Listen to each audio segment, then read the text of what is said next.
Welcome to the Tesla Economist. Please hit the thumbs up and don't forget to subscribe. Lately, I've created my own Tesla price target model, and I came up with a bear and bull case. Although the bull case was really based on what I could best infer Elon and Tesla intend on hoping how things go. Now, comparing my bull case with ARK's, there is a big difference. I have a price target nearly 4 times as high. Yes, they may have spent more time on their analysis, with a larger team, with more qualified analysts. But sometimes it's good to follow the money. ARK doesn't make money on guessing the correct stock price for Tesla. It's not what they're aiming for. They make money by getting more investors to purchase their ETFs. Therefore, they need to deliver a price target that motivates more investors in acquiring their ARK ETFs. Now, if ARK announced a Tesla bull stock price with a case of around $15,000, then wouldn't that deter investors from investing in ARK? Because instead, they'll just invest in Tesla. So if ARK's research came in with Tesla at $10,000 to $15,000 stock price target, they simply couldn't tell the public. They have to sandbag the price as much as possible. This is partly why they're acting so coy about how it's all processed, using a Monte Carlo model that very few people understand, so you can't understand the magic behind the curtains. Some people actually think you can experiment with the model yourself, but it doesn't work like that. You can't make adjustments to such things as average selling price, or even the number of vehicles sold, as it doesn't work like that in the Monte Carlo model.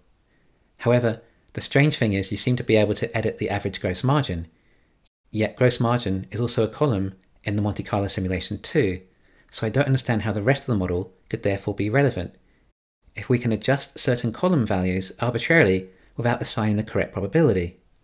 The resulting factor is that if you remove ride-hailing and robotaxis, ARK's bull case says that Tesla's stock price is just $684. Unfortunately, it doesn't provide us with the number of cars sold, or the average selling price, the revenue, or the profit. So there isn't really much we can go by on it. It seems they've just taken 50,000 arbitrary events and assigned a percentage chance of said event occurring. How can you assign a probability to 50,000 events occurring? I don't think this is a way to value Tesla. But it's a great model to end up with a price target that you want, with very few people questioning it.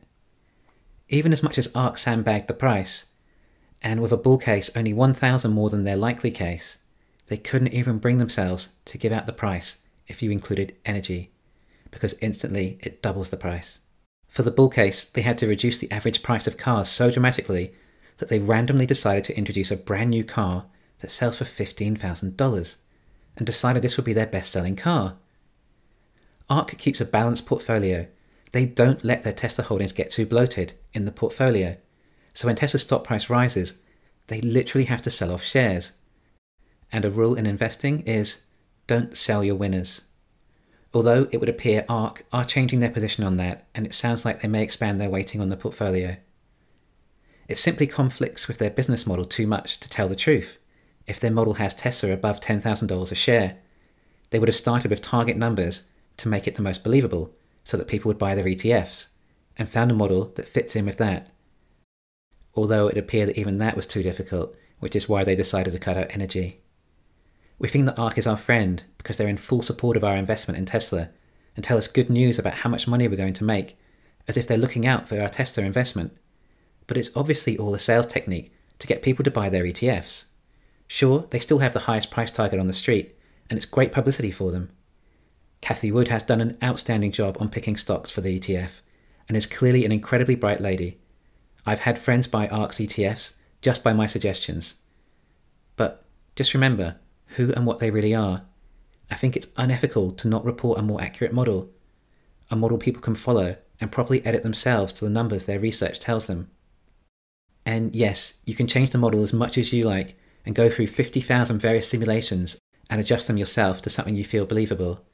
But as if anyone ever would. And it's a strawman model anyway, as it's not a good way to value a company. It's just arbitrary probabilities, with no basis to back them up. How do I know?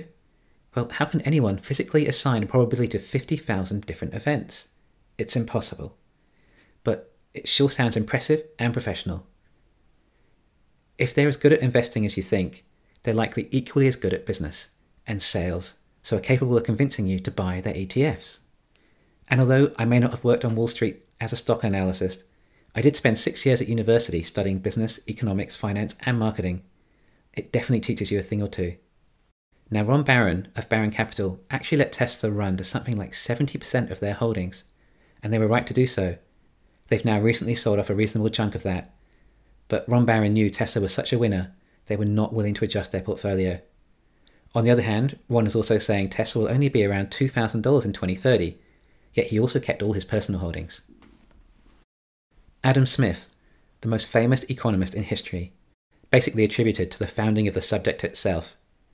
In his book, Wealth of Nations, arguably one of the most important books in history, up there with God's The Bible and Darwin's Origin of Species, Smith explains how capitalism works so well, as everyone is motivated by self-interest.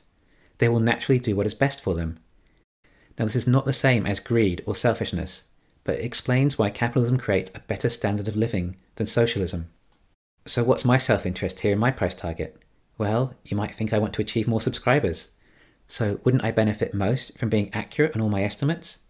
Delivering to you, the viewer, the most researched model you can follow that makes total sense to you, explaining why every number is used and for its purpose? But I didn't even make the model for you. In fact, I made it for myself. The likelihood is that I'll make a lot more money from my Tesla shares than I ever would from YouTube, as much as I appreciate all your support. I want a model I can really work on and use myself. I want to know how much in life I should sacrifice now in order to invest more in Tesla to gain a more affluent future. I want to be able to calculate my potential returns accurately when I trade options or leaps. I'm not here to convince you to invest in my fund, so we've likely mutual goals. Remember, I like to be objective. You know my motives. Thanks for listening. Please hit the thumbs up and don't forget to subscribe.